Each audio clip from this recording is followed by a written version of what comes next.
You're listening to Out of the Box with Rosie Tran. Out of the Box is sponsored by hugmetease.com. Spread love, give a hug, hugmetease.com. Guys, we're now on SoundCloud, soundcloud.com/outoftheboxpodcast. And also, as always, Stitcher and iTunes.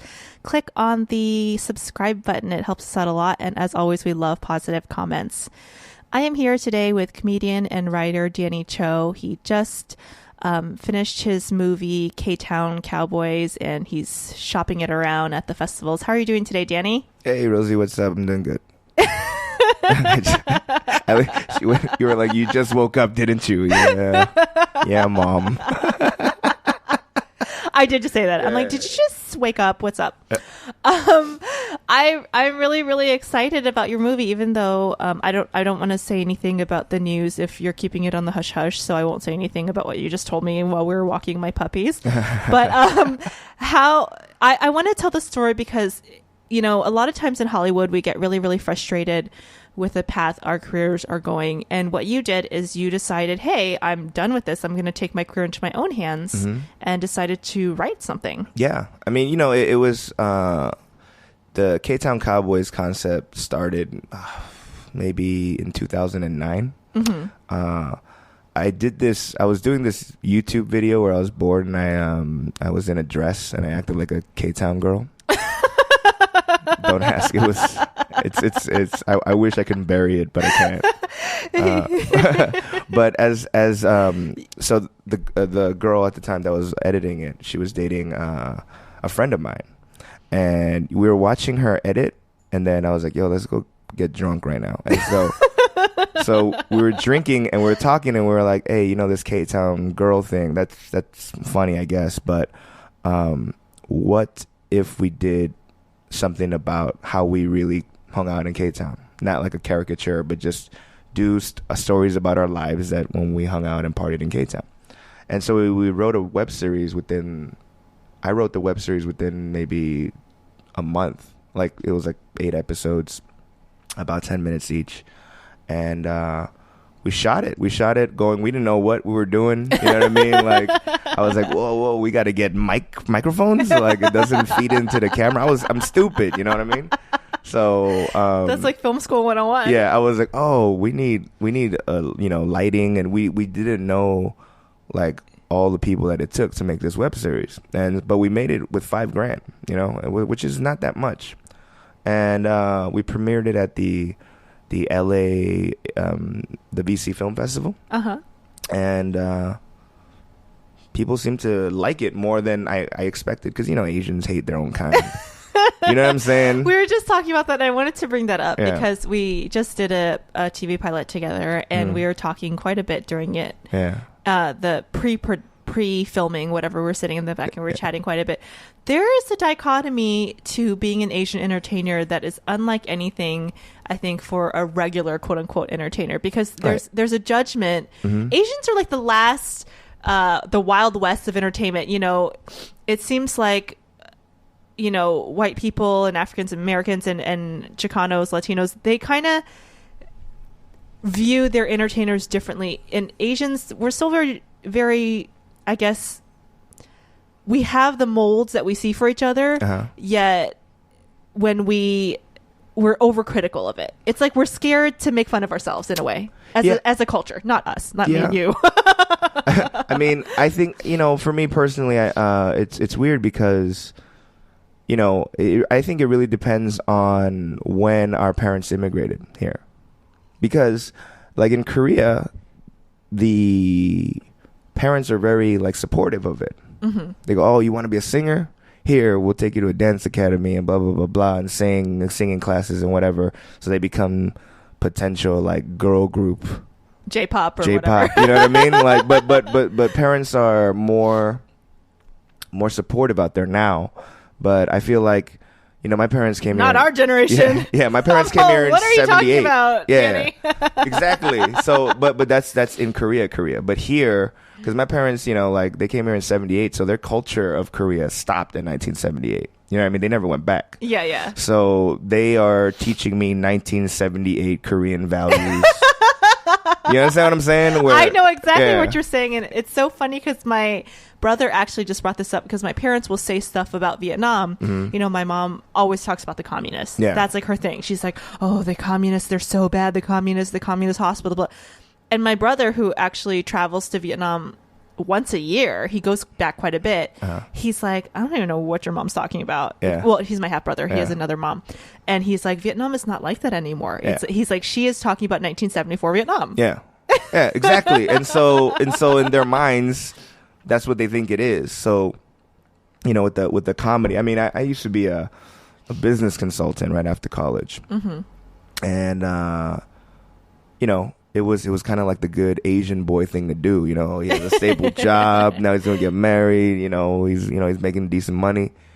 And as soon as I helped finish paying their mortgage, I was like, I'm out of here. I'm telling. I did my good deed. I'm done. I'm telling penis jokes on stage, Mom. How about that? And then she's like, I thought you were smarter than that. You know. But I mean, what is the reaction that you get? Because you're pretty blue with your material and edgy, which I like. I love your stand-up. I'm a huge fan of it. But, you know, even now, even the new generation, even if you're Americanized, you've been here 2 generations, in general, there's this conservatism. Oh, yeah. Social conservatism. Maybe not political, but social conservatism within our cultures in general. Absolutely. And you know, to me, you know, I've been doing this full time for, you know, about 8 years now, stand up and just acting and whatever entertainment field related. And I realize, and I'm sure you do too, is that when we go to like auditions and stuff, or we get breakdowns, it's the same shit. All you know, it's like the diversity of roles is, oh, this person wrote an Asian character and he has a shit accent, and he's delivering food, or he's doing something that's you know, that you've seen over and over again. Nail salon girl, right? Nurse, right? Broken English prostitute. Absolutely, that's it. Yeah, right. Like I'm sure you go to the breakdowns, you're like, oh, not another one. You know what I mean? But my whole theory is that that's because Americans have seen us in that light only. You know what I mean? And I do. And I think it's up to people like us, which is why I'm so excited about your web series that came out and your film. Yeah. Because you're saying, hey, I'm a person. Yeah. Yeah. And this is how we roll in K-Town. These are my struggles.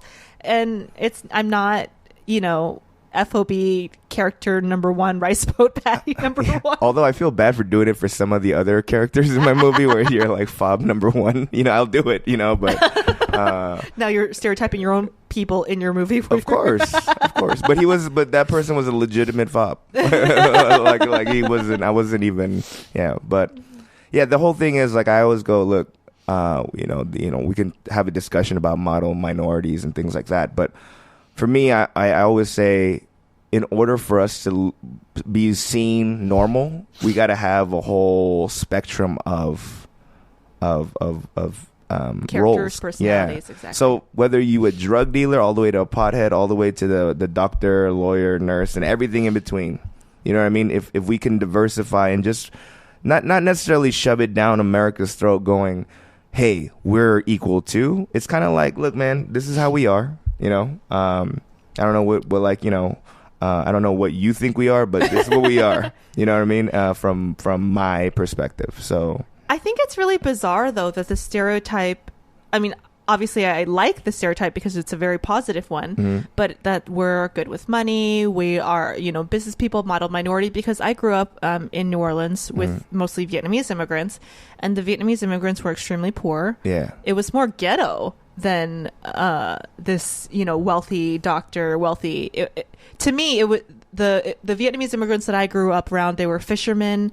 They were living on welfare. They were more, I would use the term blue collar ghetto, than this high class. So it's weird for me. There was a lot of things I learned when I came to Hollywood that I was in shock by, because the quote unquote stereotype was actually the opposite of what I had experienced. You know, I had experienced, you know, I remember growing up, I I was dating another Asian guy with the same last name because Tran is like a common name. Yeah, right? it's like the Patel of Vietnam, Yeah. Vietnam, right? So I was like dating another Tran, and I remember dating my first white guy, and he was like, "Oh, I heard Asian women are submissive. I have a whole bit about this," and I was like, what Asian women are you talking about? Because my mom is one of the most nagging, overbearing. Like all the Asian women I knew in my life were loud, overbearing, controlling, and like tiger moms more than the submissive. I was like, what are you talking about? Literally, when he told me that was a stereotype about Asian women, I felt as if someone had hit me across the face with a 2x4 because I was so shocked. What do you think they get that though? I think it's the whole geisha girl, like whatever, and I think the Asian porn business and other things like that, and there's a objectification of Asian women from the history of militarism in Asian countries. Yeah. But honestly, I'm not even kidding. I'm not even saying it as my jaw dropped. I was like submissive. I was like, what are you talking about? Like I almost got angry, not because of the stereotype, but because I felt as if my own reality was like not real. Was it in just regular conversation, or he asked you to do something and you're no. It wasn't like, man, I thought all y'all were submissive. He asked me to lick his toes. Yeah. No, he had just said that was the stereotype that he had heard about Asian women. I think he was just, we were just talking, and my jaw dropped. I was just like, what are you talking? I was like, have you ever met my mom? I was like, come over to the house. Yeah. I mean, some of the things that I've heard about Asian women from non-Asians are like they're stupid stereotypes. Tell me, I want to hear these dumb stereotypes other than sideways vajayjay. I heard that one too. That was the one I was going to bring up, and I was like, what? Like, would that feel different? Like, you know what I mean? I don't even know. That's why it's slanted comedy. Yeah. No, but for me, I think me being in this business, I realize that there's a lot of people that have that are Asian that have been in the business longer than us. And when I see them, I realize that. And, not to knock them, because I think a lot of them have struggled and like been through more than we have. I think we're lucky to even be in our positions now compared to what it was like. People have paved the road for sure, yeah. But I realized that there was a lot of people that just kind of waited for like gigs to fall in their laps, or what I mean, or like they book a gig and that was it. You know what I mean? And I was like, that can't be it in my mind. You know what I mean? I was like, if you just wait for something to happen, you know what I mean? Like, it's not going to happen. You felt like there was something else, and that's why you were prompted to develop the web series. Yeah, because I can't tell penis jokes for the rest of my life, man. Like, I don't need to be in front of the camera ever. But for me, it's kind of like, I enjoy the creation of it.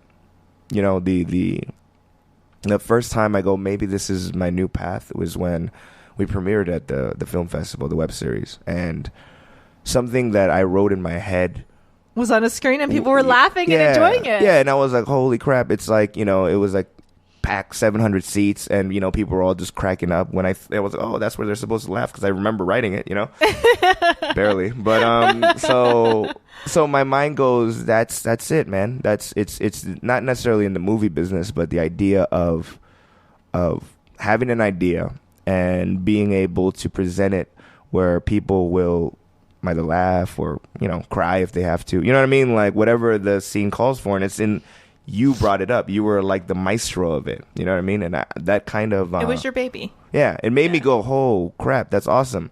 I mean, I look at it and I go, wow, we've done a lot of things terribly in the web series. I was like, that's some bad acting, you know what I mean, like, whoa, but I think the more and more we learn, if I get another shot at it, absolutely. I think I've learned more every time. I mean, this whole movie making process for the film was kind of like, it was like film school. I call it $500,000 film school, because it was my first time, and we did have producers and line producers that have made movies and stuff, but at the end of the day, they're white and we're shooting it in K-Town. So like, what discounts can you really get us? You know what I mean? So it was kind of like on a guerrilla style, it was a hybrid guerrilla style plus like normal filmmaking, really. And I was beat up It was a hardcore 19 days for me. Well, let's talk about the budget, because $500,000 is, in Hollywood terms, is considered a very small budget for a film. But, to an average person in middle America who's listening to us, that sounds like a lot of money. Yeah. So what was your process for getting financing? Because that is a big deal in Hollywood. There's so many amazing scripts that are sitting on the shelf because they couldn't get financing. Well, I think to me, it was me pitching. It was financed by an investor. One guy gave me a little over $500,000 check. And did you almost crap your pants when it happened? Yeah. I mean, because I treat it like how I con a girl to having sex with me. You know what I'm saying? I wine and dined this dude. You know what I mean? And LA was, you know how it is. And basically my pitch, and even when I was a consultant back then, was that you can pitch a product or you can pitch yourself. And so I was trying to pitch myself as like, look, I don't know, I know everything. I'm not saying that this movie is the best comedy of all time. All I can promise you is that I'll do my best to make a good film, and I'll do my best to try to get your money back. And at the end of the day, that's what it was. It was like, I'm not gonna say you're gonna get your money back, because that's con man talk. You know what I mean? Yeah. So I was like, and he was he was investing in movies in Korea. Like, he did Old Boy. He funded Old Boy in Korea. So he had he had money. And to me, I think whether it's Kickstarter or whatever, Indiegogo or having a few investors come in and pay it. The thing is, like, when you have like a $10 million movie, I was really thinking about the budget a bit. And, a lot of it is, fees for the actors. You're paying locations at a premium. Everything just becomes a big thing, and $10 million is not a lot of money depending on the movie, So it's not. Some of these budgets are crazy. I mean, even $500,000, we had to shoot a whole feature in 19 days with 22 locations. And this is a union gig. So you're moving honey wagons and stuff, and you know what I mean? Like, so what happens if you run out of money and you still have 5 or 10 scenes to shoot? Is it just, it's cut out? Well, technically they should probably raise more. I mean, I've heard of other like independent Asian films where like in the middle of it they started running out of money, so they had to go get more money. You can't cut it out. I mean, because the story won't make sense. You know what I mean? Wait a minute. Wait. Yeah. Whoa. Why does the lead actor? That doesn't make sense. He's wearing a different outfit. Yeah, I was like, what happened? Hair's longer. Yeah. So what happened? Did she die in the movie? She just gone. I think I've seen some movies where scenes had to be cut out because. Yeah. And and it was that. It was the main guys weren't like all professional actors. They were just playing like an exaggerated version of themselves. And once the camera's on you and they get all mug the camera for no reason and stuff, and they so it's a lot of things like that where you write a script that's so every scene is important in the sense of it won't drive anything, you won't make sense later. It won't make sense if it's cut out. Yeah. But then you have to cut it out for whether it's bad acting, whether pacing, whether whatever the reason is. And then now you have to do this weird Jenga move on the editing to make things make sense. Yeah, and I'm like, I'm watching this movie that I wrote, and I watched the rough cut about 100 times, just in different forms of it. And I'm going, oh, does this Jenga piece work? Does that, if I pull this out, will the whole thing make sense? Will the whole thing collapse? Yeah, and that was the whole tedious work of this post. I was like, you think about it, 6 to 7 months to do a 90-minute film. That's a lot. That's a lot of time, and that was a struggle. But now that I look at it, I'm gonna be honest. It's not gonna be like Napoleon Dynamite type of indie movie. You know what I mean? But it's going to, I hopefully people go, oh shit, that was not bad. That was good job, boys. And thankfully for me, it was like I was talking to you earlier before we recorded about Koreans have this hierarchy of like the older you are, the more you're supposed to respect the elders, and they're called hyungs for guys, and a lot of my hyungs in the business came and helped out with the feature film, like Daniel Day Kim from Lost came through, and played a part. Steve Byrne played a part. Ken Jeong is an executive producer. So to me, it was that was a special moment in terms of going. I'm sure they went through their stuff when they were in my position, and now they're giving back. You know what I mean? And they trusted me enough to Daniel flew out from Hawaii because he was shooting Hawaii 5-0, and he just came for a few days and left. And just that kind of stuff to me is kind of like that. There's hope for us. You know what I mean? Like sometimes, come on, Rosie. Like sometimes you're like, there is no hope. Things are going good, and then you see another Asian character do something stupid, and you're like, oh my god, or you know what I mean? Like, no, I know exactly what you're saying. It just sounded so like we're just in the doldrums. Yeah, well, I am. I don't know about you, Rosie, but I'm not happy. So, well, I think that comes in line with the whole process of being in entertainment. I really think I get really irritated when I hear someone who is not in the business say, oh, what are these stupid actors complaining about, or what, oh, this person makes 10 million a year, shut up. And I'm thinking they really have no idea. They have no idea what we go through. They have no idea the struggle. And yes, I'm not living in Uganda off $1 a day and all this other stuff. And so I am grateful for my life. I live in a beautiful first world country, and I have water and other things like that. But the artistic struggle is beyond anything that I could just imagine to explain to people, because Hollywood is a place where business and finance are very important, yet it's filled with creative people. Yeah. Who are bad at business and finance. Yes. So it's kind of like you're just in this carnival. It's like a carnival of madness. And there's no way that I can explain what it does to your soul and your heart.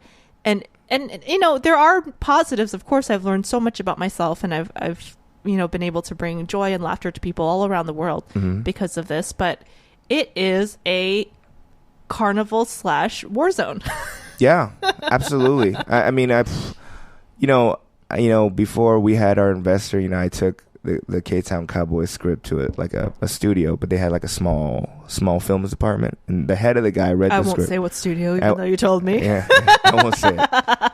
But the guy, he read the thing, and he goes, "Danny, this is a really fun script." And I was like, "Thank you, sir." And then he goes, "But have you thought about making one of the main characters black?" And I said, "Well, it's called K-Town Cowboys." But why would one of the guys be black? What's your thoughts? And he goes, well, Dan, haven't you seen Rush Hour? I think the dynamic between Asian and black is very funny, and it could make you a lot more money. And to them, a lot of them, it's formulas. You know what I mean? Like, and when you the thing about us in terms of creatives is the fact that we didn't do this job. We didn't get into this business to be mediocre. You know what I mean? We didn't do this to punch in and punch out. Yeah. You know what I'm saying? Like, we did it because there's another option which we could have done. Yes. Yeah. And we could. And the thing is, accountants don't like to account. You know what I mean? Like, they don't go, oh my God, I love, like debits and credits. And like, I was in that field. Nobody likes it. No, that's not their dream. No one wakes up and goes, as a kid, and goes, I want to be a business consultant, Dad. No. You know what I mean? He says, I want to be an astronaut, or I want to be an artist, or I want to be... Yeah. And then Daddy's like, that's not practical, son. Yeah. Like, well, my dad was like, yeah, whatever, stupid. You know what I mean? Like, and, that's the thing. It's like, they don't understand that because they're, our lives are different in the sense of, I realize that a concept of a weekend don't exist to me no more. Because, everyone, my friends that are, I call them squares, that have 9 to 5s. Like, so every one of these freaking squares, right? Like, they get stressed out about work. And then during the weekend, they're like, okay, I'm going to party or whatever. Like, Friday, forget about it. Woo, right? But for me, a Monday, a Friday, a Sunday, it's the same day. Because, like, my schedule is kind of like, I wake up when I want, unless I have, like, audition or something, or a meeting or a podcast. Right. So to me, I think it's that. It's that that feeling that they, I'm sure your mom goes, hey, Rosie, you know what you should do? Like my mom gave me advice on my business once, and I went, Mom, you don't even have an email address. You know what I mean? My parents love giving unsolicited advice. In fact, and let me highlight the word unsolicited. If there was an Olympic sport for unsolicited advice, I think my mom and dad would both get the gold medal. Boom. And it's even to the point where I will tell them, because I'm practicing healthy boundaries. Yeah. I don't appreciate that, or, thank you. Please don't talk about that, and they will just continue on. It's so un-Asian of you. It's so Mom and Dad, let me talk to you about healthy boundaries, and I think you're in my space. No, my mom, I told you the story off the air, but I'll tell the listeners. I recently went home, and my mom and dad always wanted me to be a doctor, to the point where they even had me working at a hospital when I was 16 years old. And because my dad said, when you do your residency, you're going to have to do hours, patient contact hours, and it doesn't matter when you do them as long as you have them logged. So he had me working at the hospital so I could get my patient hours, so I could get through med school quicker. Really? Oh, yeah. Oh, so it's like extra credit, pretty much. You don't know what I've seen. Some people, think that I'm just a silly face, but no, I have seen. First of all, this is why I would never go into the medical industry, and I respect people in the medical industry because it's absolutely crazy. Let me repeat again that I was a 16-year-old girl, and the amount of things that I saw, including blood, piss, poop, bodily fluids, was insane. I actually, one time I was working in the admitting department, and I was, all I had to do, Danny, was validate people's parking. That was my job. So people would come into the hospital, they would park, they would give me their parking validation, and I would validate it. That's all I was supposed to do. Well, we were across from the lab, and regularly old people would come up to me with Ziploc bags of piss, poop, blood, God knows what, hair, and shove it in my face and be like, what should I do with this? I'm like, I have a huge time. This is parking validation. So that's when I knew that flush it down the toilet. Never, ever would want to work in a hospital. That's gross. It's really disgusting. In addition to other sex change operations and other things that I witnessed. So I went home to visit my parents. Long tangent short. And we're at our favorite Chinese restaurant. My mom just leans over, grabs my arm, and she doesn't even bring up anything. This is modern day. This is like a couple months ago. And she goes, Rosie, at least nurse. At least. So she doesn't even think what you're doing is a job. She's like, yeah, it's a hobby. At least a nurse. Yeah, I get it. I get the same pressures. Like my mom goes, who would marry? I mean, before you were a consultant, and so you were, you were fat and ugly, but you still had money. She said fat and ugly. Yeah. And then, but who's gonna marry a fat and ugly broke comic, right? And I was like, that's true. Right? Good point, Mom. Good point. But I think for me, it's the hard part is battling, and I tell my parents this is that every job is stressful. You just don't know it. You think I just go up on stage and just be stupid and then come back, get paid, and that's how I live my life. But there's a process to that. There's the business end of that. You don't even know it. You think I like living in Koreatown on in a crappy apartment? No, I don't. But that's what I got to do to survive. And so I'm trying to minimize extra stress in my life because that's just the stress of my job.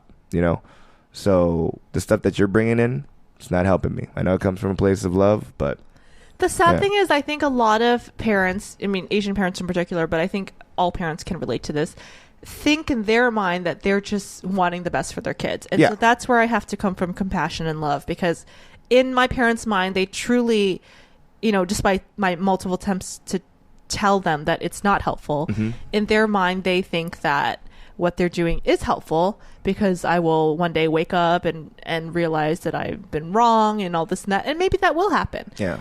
But for right now, this is where we want to be. Because we're wiser because we've lived here longer. That's what my mom's thinking. You don't know my business. Doesn't matter. Life is the same. I lived here longer. I'm like, oh boy.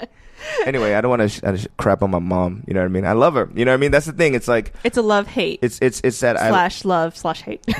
But I was telling you about this. Is that I sent my parents to Europe for my dad's 60th birthday and stuff. Oh, that's so sweet. And my mom hashtag perfect Asian son. Dude. Oh my god, you don't even know. I'm a good son. But I sent them out to Europe, and my mom calls me, and she calls me and goes, "Danny, did you take out the trash?" Because I was house sitting. And I go, "Yeah, Mom, I took out the trash." And she's like, "Oh, good, because if you didn't, then the whole house would smell and bugs would form and blah, blah, blah, blah, blah." And I'm just like, "Mom, I told you I took out the trash." And then she goes, "Yeah, I know you did, but what I'm saying is that if you didn't, I'm telling you what would happen if you didn't take out the trash." And I'm like, "You don't have to tell me because I took the trash out. I took the fucking trash out. Enjoy Milan, goddamn, right?"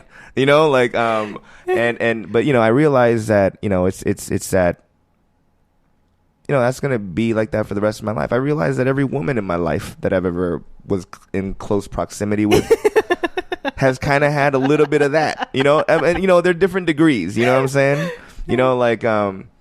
As my mom does this too, but at least my thing is the reason why I snap at my mom more than any other girlfriend I've ever had is because I don't want to have sex with my mother. I just realized that fairly recently. I was like, I've been letting it slide, Like, Rosie, I'm a fat dude, right? And I'm driving, let's say I'm driving in the car with my girl and the AC's on because it's hot and I'm a fat dude and sweat a lot. Instead of going, "Hey, honey, I'm kind of cold. Can you turn off the AC?" They always ask, are you hot? And my brain goes, "Why the fuck do you think the AC's on?" Right? But I go, "Yeah, well, yeah, a little bit. But why? Why? What's up? Are you cold?" And she's like, "No, if you're hot, then it's okay, right?" You know what I'm saying? Like, I was like, why don't you want to be the bad guy and say, "Yo, I'm hot, I'm cold. Can you turn it down for a second?" And I would be like, "Yeah, okay, cool. Can we turn off the air, fatso?" Yeah, exactly. Just say it. I was like, we get it. You fat, you sweat a lot, you get hot. Listen, fatty. Yeah, absolutely. I'd much rather prefer that than be like, hashtag unfollow out of the box. Yeah. Danny, you're disgusting. You're fat. Can we turn the air off? Yeah, and I'd be freezing. like, oh, so it's my turn to talk back about what your flaws are? Huh? The little C-section scar. I don't know how we got off on this tangent about your girlfriend, but or possible girlfriend. I don't even know. Yeah. But I want to talk about your film because it's something that doesn't happen every day. Mm-hmm. No, your writing process. You told me you just got to write. Mm-hmm, when you write, you're in write mode. Yeah. And I think that's good because a lot of times, we can, as artists, can be our own worst enemy, and it can turn into procrastination or over-analysis. Mm-hmm. We have that overactive brain syndrome where it doesn't stop. Yeah. That's what happened. I don't sleep at night anymore. You know what I mean? Like, I sleep at 6 a.m. because all I do is my brain goes, what can I do to make this better? The movie. Do you get obsessed with the film? Are you obsessed with the film? Yeah, I'm trying to take a step back, and I have for a few months just to like not look at footage or anymore or whatever. But it's sad. It's that it comes from, it's your baby. Kind of like the way your mother wants you to be a doctor, or the way my mom wanted me to be a doctor. It's that that's how you feel about your script. Yeah. You go, yo. This can, this has the possibility of doing something big in my mind. Let's say that it's, getting some decent theater distribution. And in order for it to do that, I as a creative need to be like, okay, I want to see it portrayed or everything filmed and edited in a certain way so that I go, okay, it's cool to me. But whether or not it's cool to any other, you know what I mean? Like, and then you go, but it's not perfect. You know what I mean? And never going to be perfect. And it never is. And I feel like, that was the learning, the lesson was that, yo, man, nothing's going to ever be perfect. And so even this movie, like, a part of me goes, oh, I didn't hit a home run in my mind, But that doesn't necessarily mean that it's not a home run because in this industry, it's such a roller coaster. Mm-hmm. You don't know if someone's going to watch the film and maybe finance another film. Yeah. Maybe they're going to see the potential that you created and ended up having a relationship that could lead to something else. I know with my career, I just booked a little role on a Fox show, and the reason I got it is because of something I did 4 years ago. Yeah. So it's something that with Hollywood, it's so random. It's kind of like whoever sticks around the longest is going to get something. Right. Yeah. It's who told me that? It's kind of like a line at a deadly line. Everyone gets a number, and it's just a matter of when your number gets called. It does, and sometimes people end up leaving before their number gets called, and they get fed up. And that actually happened to George Clooney. He was so fed up with Hollywood. This was after his ER success, and he was thinking of moving back to Kentucky, which is where he's from. And he's like, I'm just done with this. I'm done with it. And I've heard many executive producers and writers trying to get their projects made. They just get fed up and leave. And some of them stay and say, you know what, I'm going to ride it out 10, 15, 20 more years. And they end up, Dallas Buyers Club. Yeah. They won the Academy Award, and that movie got greenlit, shelved. Brad Pitt was supposed to star in it as the lead character. Then it got shelved again, and the writer/creator ended up going into an alcoholic spiral. Yeah. I mean, and then finally it got made. But, of course, the typical Hollywood thing is, well, this content is too edgy, blah, blah, blah, blah, blah. They want Transformers 20. Yeah. But sometimes. Why? I don't know. And I've always asked that. And I've never understood it, because in my mind, these 50, 60, 70, $100 million films, why not spend $1 million on a film? You're getting more content. To me, the numbers don't make sense, but I guess that's the way the system is right now, and hopefully it can change. I'm sure some people, take the roles of producing or directing a movie like that, of these $100 million films that it isn't the Avatar, but it's kind of like Transformers 5 or whatever. Yeah. You know what I mean? And I'm sure some of them don't treat it like a work of art. I think they treat it like... They treat it like a business. Like a job. You know what I mean? Even the actors, I'm assuming, they're going to do their job, or the director's not going to be like, this is my best work. You know what I'm saying? Like, I think... Well, what I've heard, I've seen some interviews with some pretty big stars, and they say, I do those types of movies so I can do 10 other no-name movies you've never heard of during the year. So I can pay my mortgage while I do this fun stuff. I agree. And play. And that's kind of like what I want to do, is that ultimately this is what I want. I want to be kind of like Judd Apatow. In terms of, a lot of people don't know what he looks like. I mean, we do because we're in the business. But I actually saw him on a plane, and nobody knew who the hell he was. Nobody knew him. Yeah, and I walked past him, and I was like, I'm a big fan, man. Like, it's, you're doing something that not that many people get to do, and it's awesome. And, because his comedy is not like just all, Was he in Coach? No, he was in First Class. So as I was passing him,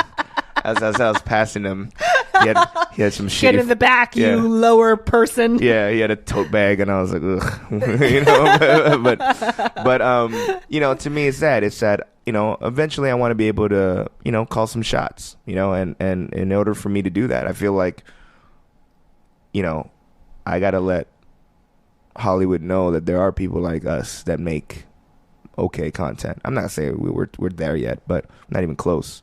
But this is your first film. And and maybe 10 films later, maybe 2 films later, you'll be... I'd be like, what up? Boom. Rosie, you want to play Asian girl number 3?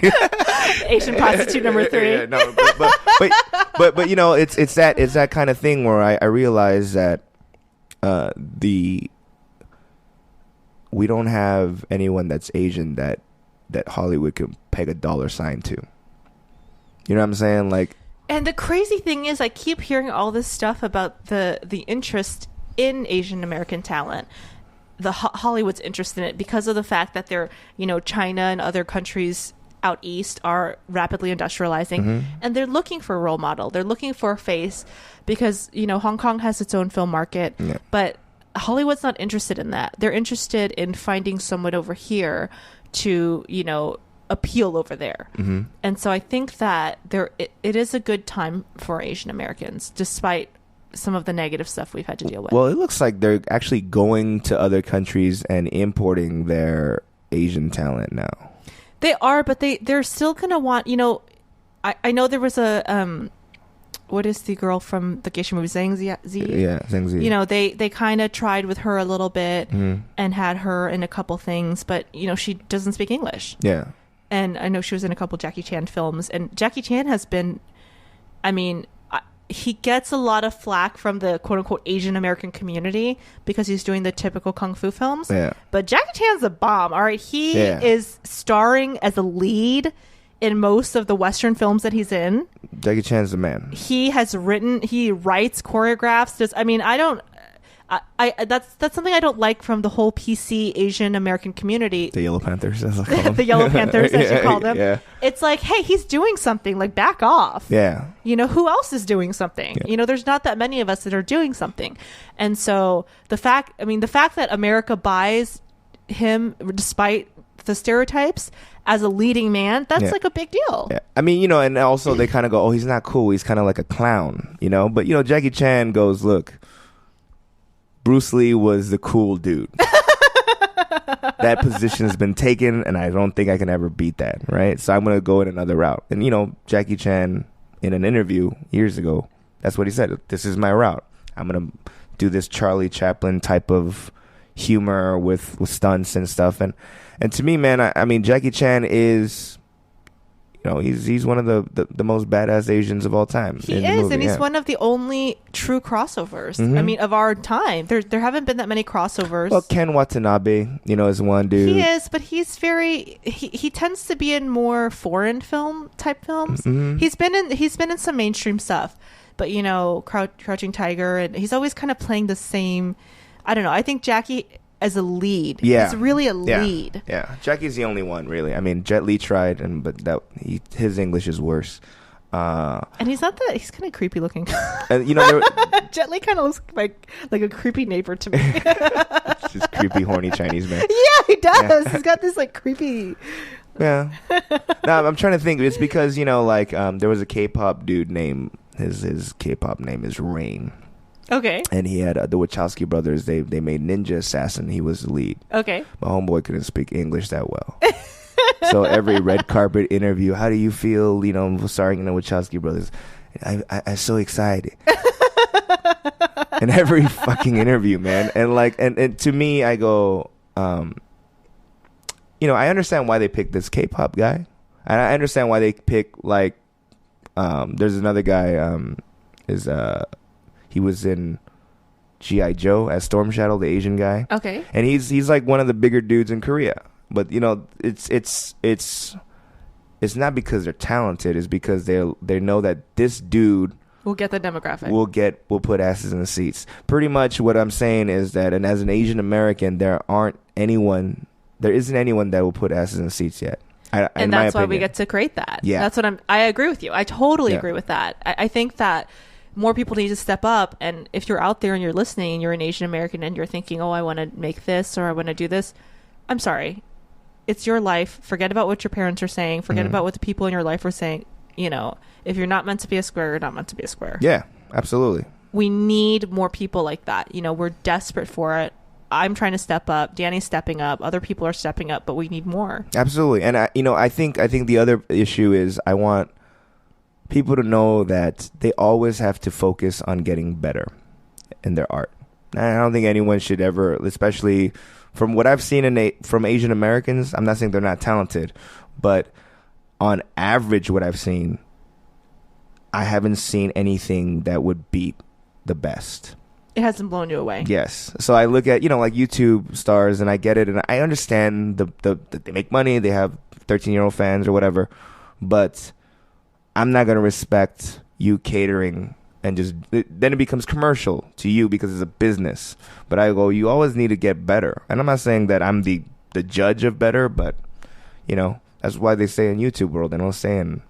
Yeah. And also quit with the hater rating, guys. I've met a couple other Asian actresses, comedians, and they've come and gone because this business is very tough. Yeah. And a lot of times I meet other Asian girl actresses or comedians, and they're already, we just talked about Aiko before you came. Yeah. Aiko is a great friend of mine. She's very supportive, and I'm supportive of her because there's not that many of us, and it's a tough industry. I've met a couple newbies here and there, and it's dirty looks and this and that. I'm not your competition. Yeah. Yeah. We're here to help each other, literally. Yeah. And you know what? I think that's what it is that, especially in the comedy world, you think about the white people, and then you got just a Rolodex of comics that are legends. Yeah. Then you think about the black folks, and then they got Rolodex of legendary black comics from Pryor all the way on.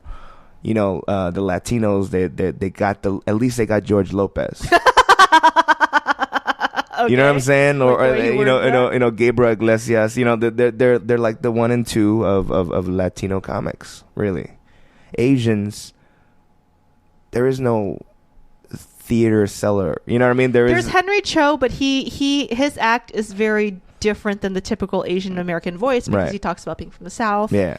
And being a yellow redneck. Yeah. And so he does sell out and he does do really well, but it's a very. I love you, Henry, but he's more towards the white audience. Yeah. Yeah. Because he's doing that whole southern thing. Yeah. And so I love Henry. I think Henry's definitely a pioneer, man. He was doing this shit when I was a kid. You know what I mean? So was Margaret. So was Margaret. She was touring up in Idaho when it was, dangerous, very dangerous to be a minority and a woman touring by yourself like that. Yeah. But I understand what you're saying. Yeah. Because, there is no the Louis C.K. of Asians. You know what I mean? Not necessarily in comedy, in terms of material or style, but in terms of clout. Got it. Yeah, that's so true. Yeah. So what's next for the film? Well, currently we are yesterday. That's the reason why I was up for a long time last night was that I had to secure audio for karaoke scenes. So background music. So just calling my friends over to my house. And then we set up a condenser mic in a little small studio, and they're just singing K-pop songs until 4 a.m. loud. And for me, we're almost done. We're fully done movie, and a part of me goes, I gotta think about the marketing strategy of how to sell this movie and blah blah blah. But I'm also I'm actually working on this drama. Well, there's some funny scenes, but there's always a little funny. Yeah, I have to. Yeah, you can't just be all dry and depressing and. But it's a crazy story. It's about a friend of mine who's was a gangster, and he's been locked in and out of jail. He due to a clerical error, he got released from prison, and then they found out that they fucked up, and so half the prison people got fired. He was a fugitive for a while. He ran to another country, came back. His girlfriend got shot waiting for him, and she died. It's a horrific, not a horrific, but kind of wow, this guy's been through hell and back. And it's actually a true story because it's my friend and he's gonna help me with it. So he's okay with you using his life story? Yeah, I'm gonna make sure that he's involved every step of the way, from the writing to the shooting to the whatever to the editing. Do you think that the kind of BS that we deal with in this industry is the reason? Because a lot of people, unfortunately Robin Williams just passed away, and we hear the story of Dave Chappelle going to Africa and just kind of losing his mind. Do you think this industry kind of fosters that poor mental health with all the BS and the craziness and the because I think the average person, it's kind of hard for them to understand, Dave Chappelle was offered, how many millions of dollars? Why would he go crazy? Or Robin Williams was so successful. Why would he kill himself? It seems like the average person doesn't have a grasp on what really is going on. Yeah. I mean, the comedians being depressed is something that I've known, right? I've known for a while. No matter what kind of comedy you tell, you can be Brian Regan, you're still gonna feel it. And a part of creative pull. Yeah. And I realized, thinking about Robin Williams is that, like you said, people go, you made all this money. Why would you go crazy? Why would you kill yourself? You know what I mean? Why would Dave Chappelle, you know, Yeah. go. And to me, I don't know. I mean, my encounter with Dave right after he came back from Africa was he dropped in at a Laugh Factory, and I was hosting that night, and nobody knew. So he came in and basically did this whole 40-minute monologue about a pimp and his bottom bitch, right? But basically, after that whole story, he goes, and that's why I went to Africa. I'm not crazy, y'all. And he just dropped the mic and he left. You know, and I went, so, you know what I mean? So, like, I went outside. I was like, can you fucking explain this to me? With bottom bitch and pimp? Like, what do you mean? You know? And, you know, basically, you know, he just didn't want to be somebody's monkey.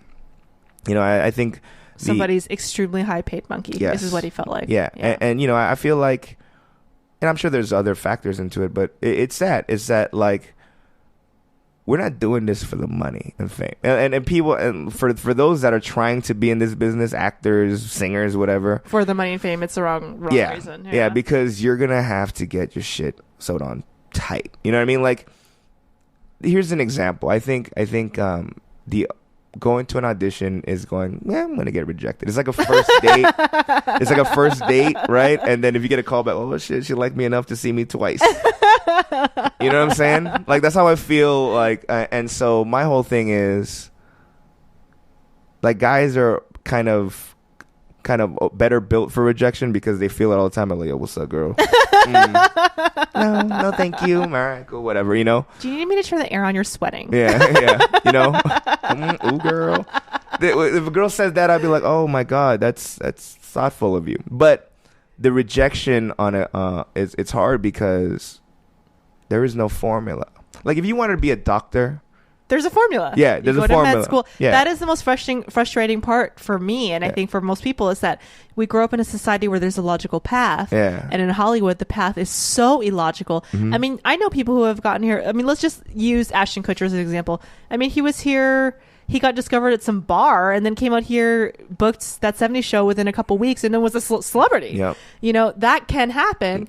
And yet there's people who are so talented. The absolute worst is when I go to acting class, because I'll see these actors who are so talented, and then you see who is famously successful, and sometimes that is not correlated. There's no like, you make it go, oh, there's no justice in this. There's no justice. It's random. Yeah. It's connections. It's nepotism. It's family connections.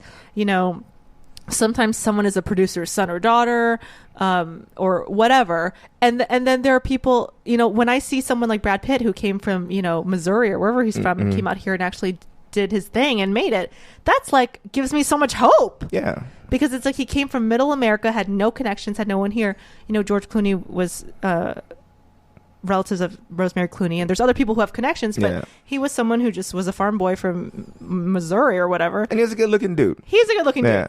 But I mean, he's a good actor too. He is. He's a great actor. Yeah. But there's also a lot of great actors that, you know, end up here 10, 15, 20 years, frustrated out of their mind, commit suicide, leave. I could say that about comics too. We can say that about comics, where we go. There's some comics that are awesome that haven't made that haven't gotten that big break, and then some people who aren't awesome get these humongous breaks. You know, and I'm like, you know, that's a part of me is like, this is how a comic feels, and you know, for your listeners, I know you feel this, but sometimes, and it was fairly recently, I did the show, and I'm not gonna name the dude's name, but I did the show, and he was supposed to be the headliner, but he goes, I'm not gonna follow Danny, so I'm gonna go before Danny. Okay. So he does his headliner, a 45-minute set. I wonder if it's the same dude I'm thinking of. You can tell me later, because I had the similar thing happen. Yeah, and then so he did his 45-minute set. I did 30 after him, and I slapped the shit out of that crowd. You know what I mean? Right? Like the 300 people that were at the comedy club.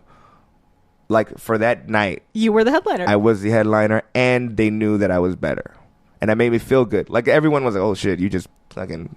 So I'm driving back home going, yeah, man, I'm fucking national headliner. You made him eat shit. You know, it felt a little good because it was a little competition. But then as I'm driving back, I realized, well, he's going to his nice house. He's the one who's made all the money. Yeah, and I'm going to my shithole K-Town apartment. Who actually wins? You know? And that's that pill to swallow.